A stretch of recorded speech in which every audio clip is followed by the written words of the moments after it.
For me, true wealth, I think I frame it in a kind of a guiding light that I use to guide my whole life, and it's to respect the transience of life. So it's a very Buddhist-based kind of belief, but that's where my belief system lies, and it really is that nothing's forever.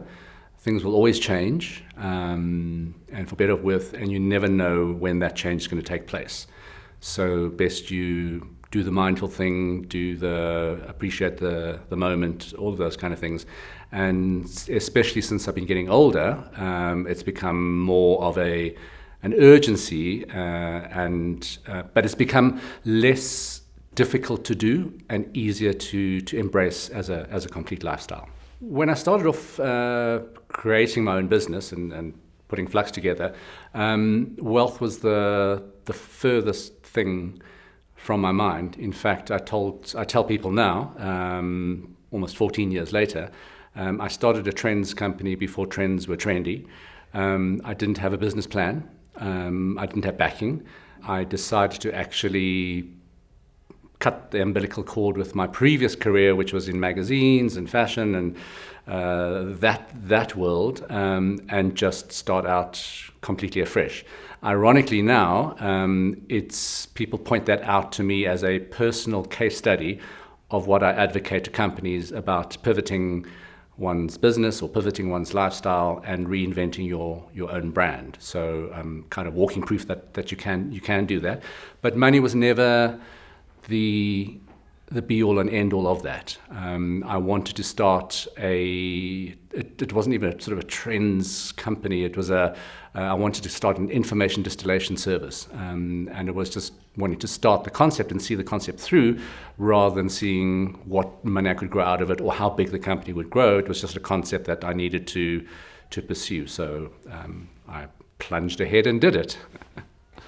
I think the biggest influence in my life and what's framed my relationship with wealth or money has always been my parents, and specifically my late father, who passed up almost 10 years ago.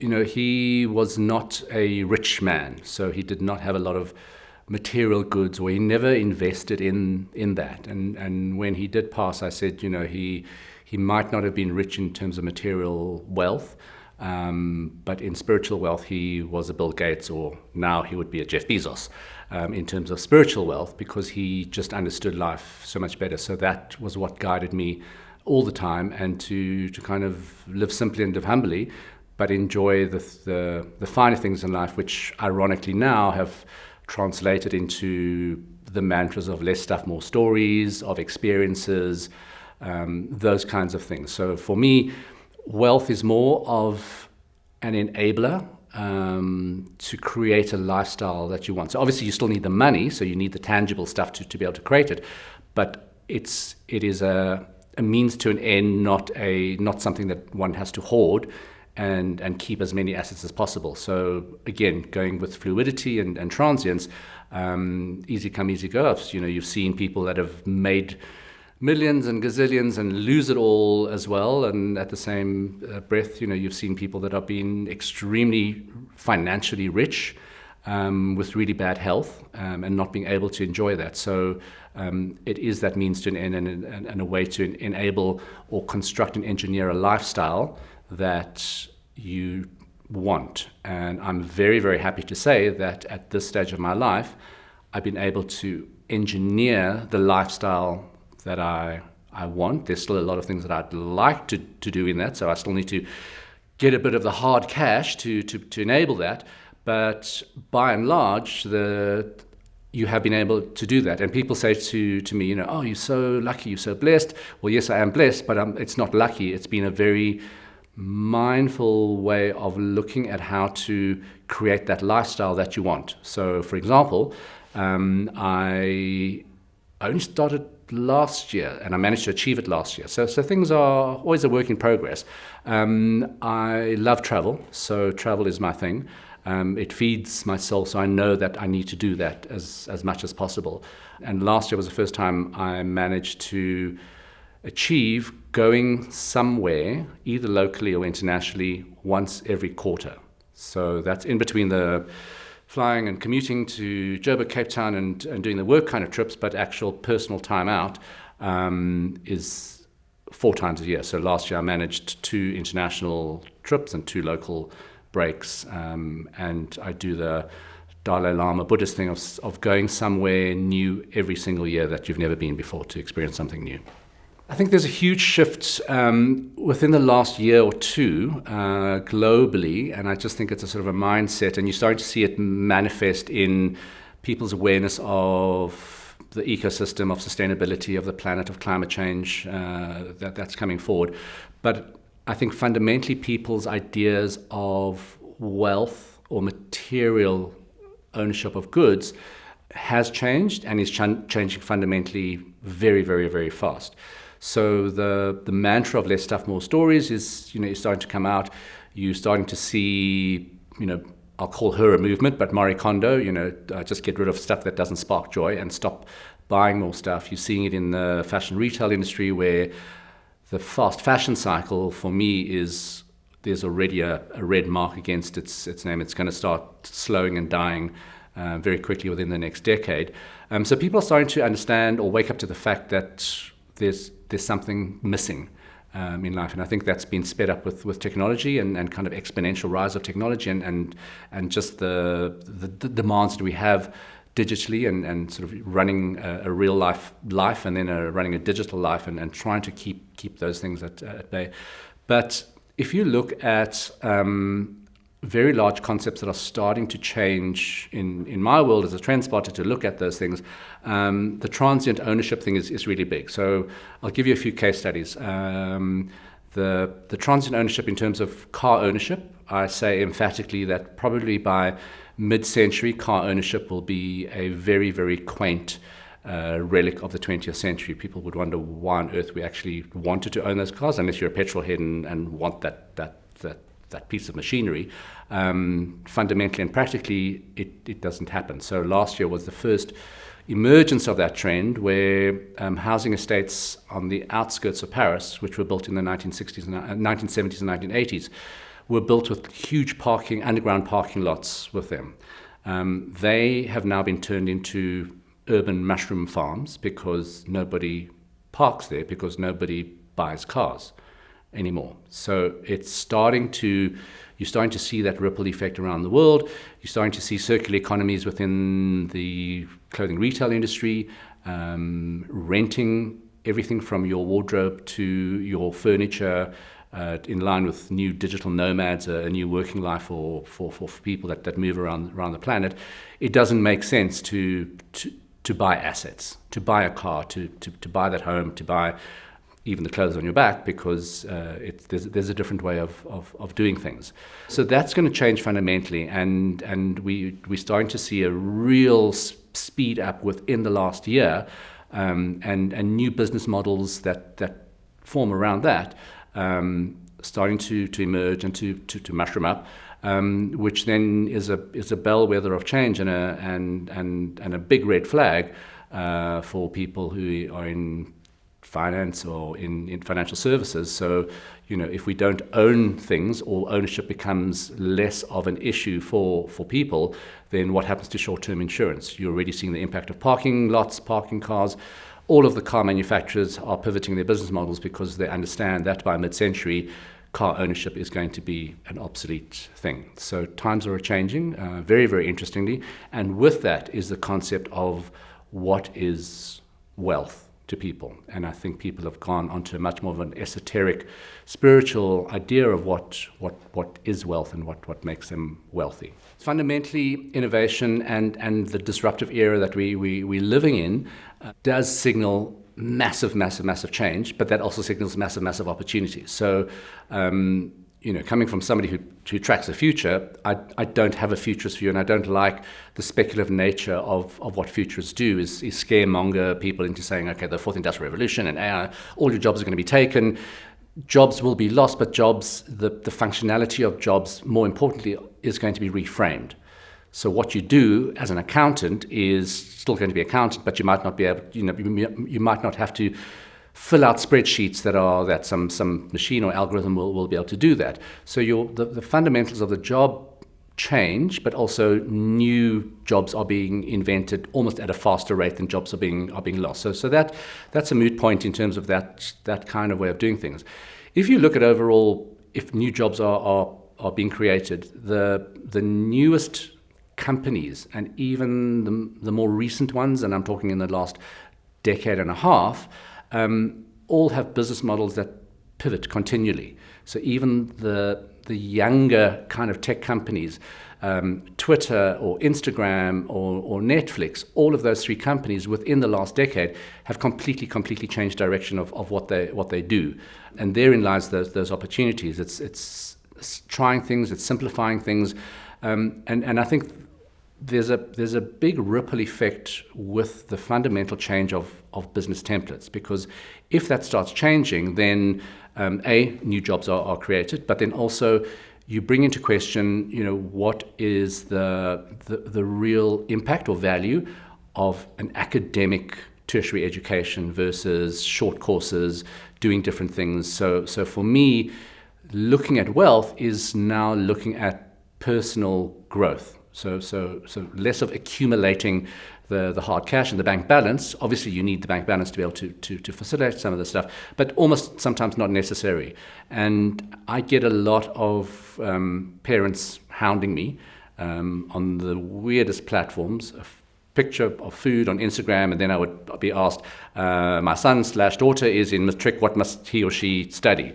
And so it's a genuine unease of what's to come, but those opportunities are really there. And when I speak to big corporate companies, I think what's really important to shake up the HR function of what a corporate does is to understand that we no longer have a linear trajectory in terms of a career. So the old paradigm and I'll be as bold to say, the lie that we've all been fed to eternal happiness is go to school, go to university, get a good job, work, and then retire and die. So nice little neat thing. But in fact, what you're starting to see now is mini retirements, upskilling, further education, a mini sabbatical, change lanes completely, because what you're starting to see is that the one skill set that you have lands you up very easily in this new world order into a completely different sector or a different company that you never thought you would land up in. And therein lies those opportunities. So in terms of wealth and in terms of personal wealth and investment in oneself is really to start understanding juggling a career portfolio, because that's what the new reality is. And we at Flux do we've done extensive research for the past 4 years, even before they started coming of age, your Gen Zs, literally your new kids on the block. Sorry, millennials, you've had your time in the sun, but these are the first digital natives. They're coming of age, they're 22, they're 21, they're not only if you're a commercial brand, they are now your customers with a very, very high social justice barometer, but they're also your new workforce. And what I point out to especially very established legacy companies who are in financial services is, I ask them really bluntly, do you honestly think that this cohort is going to come into a corporate job, work for 30 years and wait for a pension and then leave and be happy with that? That's not going to happen anymore. That's already obsolete. So you've got to redo things. So the meaning of wealth is being led by a younger group of consumers, of people who understand that it is transient. There's a lot more opportunities. You don't stay in one lane very, very, very long, and you start to keep changing. And then that goes back to my personal belief of wealth is, what does the money that you earn or the money that you can create enable you to have that lifestyle that you really, really want? What I mean about engineering a lifestyle is because I still write columns, so Friday is a writing day. The rest of the time, the rest of my team come in and out of the office, anything from 7 o'clock in the morning, leaving at 2 o'clock in the afternoon. I run a virtual office that just is all over the place. I work, and the rest of my team also only work 11 months of a year, and we manage out of those 11 months to be able to earn 13 checks out of the 11 months. and working 7 hours a day, if that not 8 hours a day, all of that. So it's very, very possible. And for me to also go away 4 times a year and travel the way in which I like to, is engineering that. So when I say, people say, oh, but that's, you're so lucky. It's like, no, it's taken some careful planning and engineering to make it look like all things as effortless as possible. I think in terms of leadership, whether it's political or corporate, is to really, really come to terms with that there is a new world order. So in corporate specifically, you're seeing an enormous shift in terms of purpose, of being a purposeful business and not just looking after the shareholders and looking out at the bottom line. So shareholder primacy is on its way out. And a massive case study in terms of just looking at the bottom line and running a business like that and what disasters can follow is Boeing and the 737 MAX, and just trying to cut corners so that the bottom line looks good, so that the shareholders can be happy, but putting lots of lives in jeopardy and tragically losing certain lives. So that's not going to hold anymore. So that has to change, and it is changing very, very quickly. So you're starting to see the sustainability issues nudge into that as well. So at the end of 2019, we saw the first, for luxury brand Prada, the first sustainability loan within the luxury brand space. So they were given I can't remember, the sort of 50 million euro loan, but it's linked to sustainability. So if all of their stores globally become LEED certified, the interest rates will drop. If they give certain training to staff, the interest rates will drop again. So we're moving from CSR into an ESG, which is environmental social governance, to look at not only what the impact of your company is for your shareholders, but for the workers, but also, especially in mining or any of those kind of industries, what is the impact on the communities where your business actually sits. So that's changing very quickly, and the regulations are changing very fast with that in the business world, because it's never been a corporate responsibility to push for positive change, and now it's expected from customers that companies do that. On a government level of that change, what should we focus on? It goes back to the whole thing of don't scare Mongo about we're going to invest in more STEM studies and we're going to go into the fourth industrial revolution. If we haven't really even perfected the previous revolution, we can't hope to jump into a new fourth industrial revolution with AI, with all of the different technologies that come with it. We really need to fix fundamentals, and I think one of the fundamentals really is education. So it's not only in South Africa that I feel that the education system is broken, but I think education systems in general are not geared to prepare people for a next industrial revolution. Because if you look at the education system, it was almost like a sausage factory. It was to cookie cut an education process, to standardize all of us, to almost dumb down the thinking so that we could compact it and package it into little neat packages there. And what we're experiencing in this disruptive era is an age of we need creativity, we need cooperation. I saw a really funny video that said, in schools, if you look at somebody else's work that's copying, in the corporate world, it's called collaboration.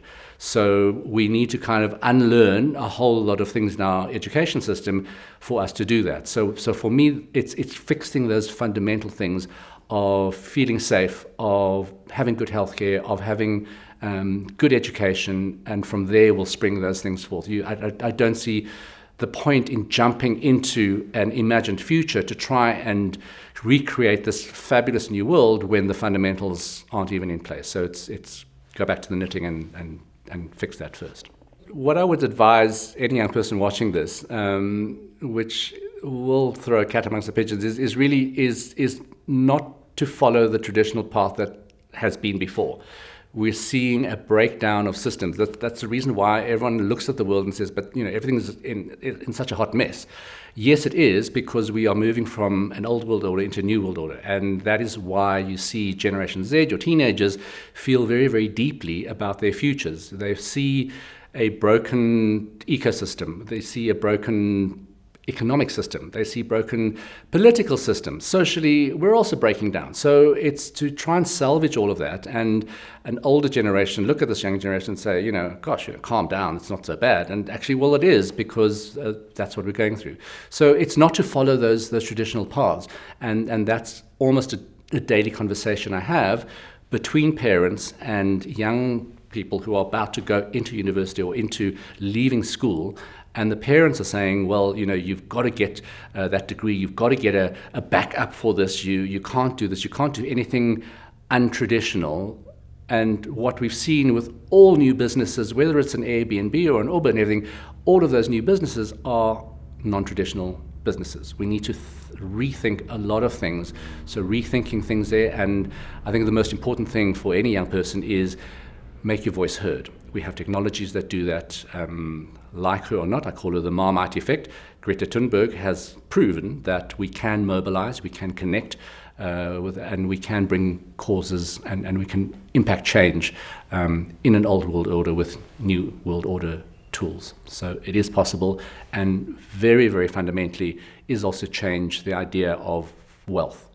And for me, what I'm starting to see in the last 2 years is a quest for understanding what happiness is. It's as basic as that, and relearning what happiness absolutely is. And it's fundamentally things that we know about connections with family, with friends, about spending that physical contact time.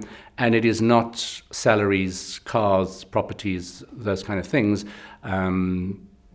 because those don't make you happy. There's a thing called hedonic adaptation, which I won't go into now, but basically your happiness levels keep dropping with the trappings of moneyed wealth. So it's to look at spiritual wealth rather than moneyed wealth, and you'll be a very happy person.